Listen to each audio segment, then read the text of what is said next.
Hello everybody and welcome back. Today we are going to be taking a deep dive into one of the oldest attractions here at Canada's Wonderland. That's right, we are talking about the history of Wilde Nightmares.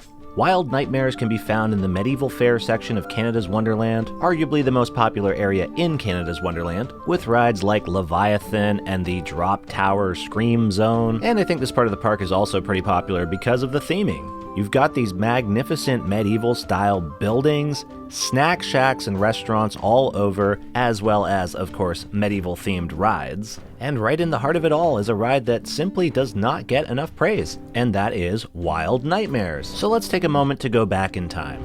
The year is 1981. The 1980s in Canada, much like the 20s, were a time of anemic economic growth, ballooning provincial and federal deficits, and an increase in the cost of housing. But amongst all these terrible things was something magical: the birth of Canada's Wonderland. In 1981, Canada's Wonderland was advertised as a world of fantasy and Canada's own Magic Kingdom, promising a unique and exciting amusement park experience. Quite the ambitious theme park, Canada's Wonderland opened with a total of 30 rides, one of which being Wilde Nightmares. Wilde Nightmares is what is known as a roundup ride, which is a type of spinning ride introduced in the United States in 1954. It consists of a circular disc attached to an arm with a wall around the edges with individual places for riders to lean up against. Riders stand facing inward. The ride begins by spinning the disc, keeping riders in place with the centripetal force of the wall. And once a sufficient speed is reached, the arm raises the disc at an angle. But that wasn't exciting enough.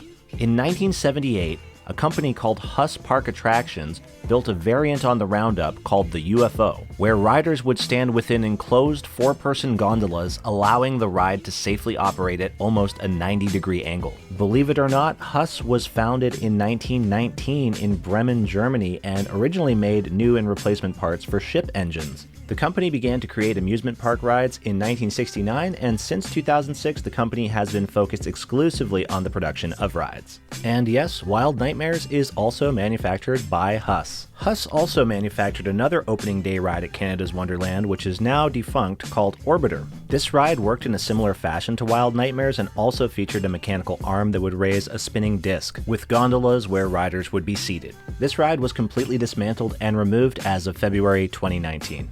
In 1997, Wilde Nightmares changed its name for unknown reasons to just Nightmares, but it did revert back to its previous name around the start of the 2019 season. So let's talk about Wilde Nightmares as it stands in the present day. Because of the centripetal force, there's no need for any restraints or harnesses on the Wilde Nightmares ride, which can feel a little freaky when you're up there at a 90-degree tilt, but hey, that's just part of the fun. I should also mention that the ride gondolas are lifted a total of 49 feet in the air, and it is truly an incredible feeling as you experience a sense of weightlessness while spinning around. The queue for this ride is never too long and is thankfully under a shaded area for those hot summer days, but if you did want to get on this ride quicker than others, there is also the fast lane entrance, and the fast lane passes do come at an additional cost. There is a safety guide by the entrance of the ride, however I do feel this ride is very manageable for riders that might be younger or older or anywhere in between. But if you do have any medical concerns or issues, I definitely would recommend reading this information before getting on the ride. So there you have it.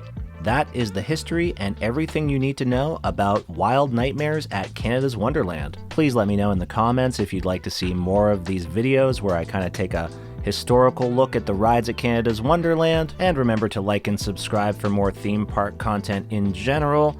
Thanks for watching.